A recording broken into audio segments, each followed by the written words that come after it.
बाबा, आप अपना नाम और परिचय बताएं। हमारा नाम अकलू पाठक है। हम पीथापुर, ग्राम सभा पीथापुर के रहने वाले हैं। बाबा, आज स्थिति ये है कि किसानों का फसल बहुत ज्यादा क्षति हो गया है। अभी तक जिला के ऐसे कोई किसान नहीं है जिनको मुआवजा भी मिला हो, लेकिन आज की स्थिति में किसान दुर्दार, बहुत दुखदेही स्थिति में। इस पर क्या कहना है?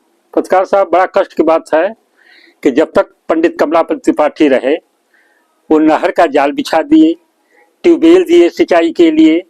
आज वो स्थिति है कि कहीं जो है पानी का निकास नहीं है। अब बताइए, फसल डूब रही है, फसल जो है पक गई है। अब किसान क्या कर रहे हैं? मजबूर हो के। ये कृषि प्रधान देश था। पंडित जी किसानों के मसीहा थे। पंडित जी किसानों के हित में सोचते थे। उन्होंने नहर का जाल बिछाया। आज तक ड्रेन की सफाई नहीं हुई। अगर ड्रेन की सफाई हुई होती तो अब पानी निकास हो गया होता। कोई पानी लगने कोई बात ही नहीं है। लेकिन सरकार का दावा है कि कागजों पर सफाई हो चुकी है। इस पर क्या कहना है? नहीं, ये तो गलत है उनका। कहाँ सफाई हो गई? किसान रो रहे हैं। अब बताइए कि ये भी फसल गई, धान की फसल। और जबकि ये चंदौली धान का कटोरा कहा जाता था, आज वो देखिए क्या स्थिति में किसान डूबे हुए हैं कि चैती भी नहीं बुआ पाएगी। ये स्थिति है। हर चीज पंडित जी ने किया। किसानों के हित में कोई नहीं सोच रहा है कि गया राम की तरह बाकी को तो किसान है, किसान है। किसान मर रहे हैं, न कोई मुआवजा मिल रहा है, कोई क्षति हुई कोई न देखने वाला आया, कोई अधिकारी आया। बताइए, ये बड़ी कष्ट की बात है। तो आप क्या मानते हैं, अगर ये पानी क्यों टिका है?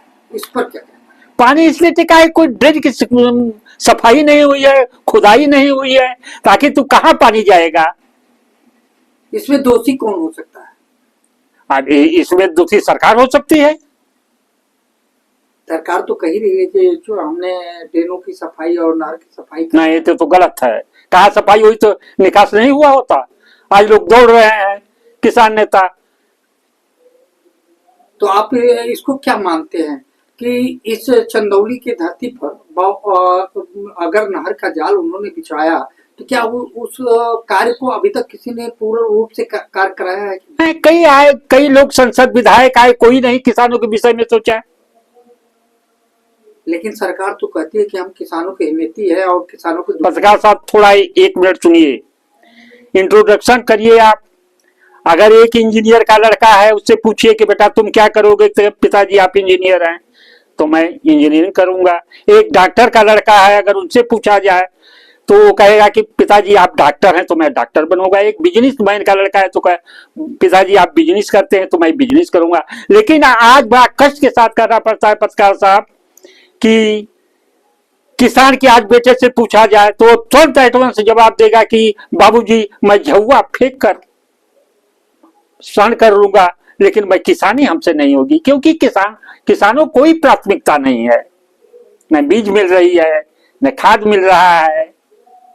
आप किसानों को बड़ा नेता किसको मानते हैं जिले में? किसानों के नेता तो वही थे जो आज स्वर्गवास हो गए। पंडित कमलापति त्रिपाठी के बाद कोई है ही नहीं है नेता कि ड्रेन को तो खाली फोन से कह देते थे लोग, अधिकारी लोग डरते थे। आज वो चीज नहीं है। आपके गांव में कमलापति जी का कोई उस समय आते थे? हाँ, आते थे और ये सब लोग जानते थे, हमारे यहाँ आते थे। कैसे विचार के थे? अच्छे विचार के थे। वो गरीबों को हित में सोचते थे, लोगों के विषय में सोचते थे। आज की राजनीति और पहले की राजनीति क्या अंतर है? अरे बहुत अंतर है। अब तो लोग सोचते नहीं है, केवल अपने लिए सोचते हैं। और वो नेता थे जो दूसरे के विषय में सोचते थे। आज लोग केवल अपने विषय में सोच रहे हैं, केवल कागज पर दिखा रहे हैं कि ड्रेन की खुदाई हो गई है। तो भैया ड्रेन की खुदाई हो गई है तो पानी काहे जमा? क्यों दौड़ रहे हैं किसान नेता? वो भी जलील हो रहे हैं। आप किसानों के हित में सरकार से कुछ कहना चाहते हैं?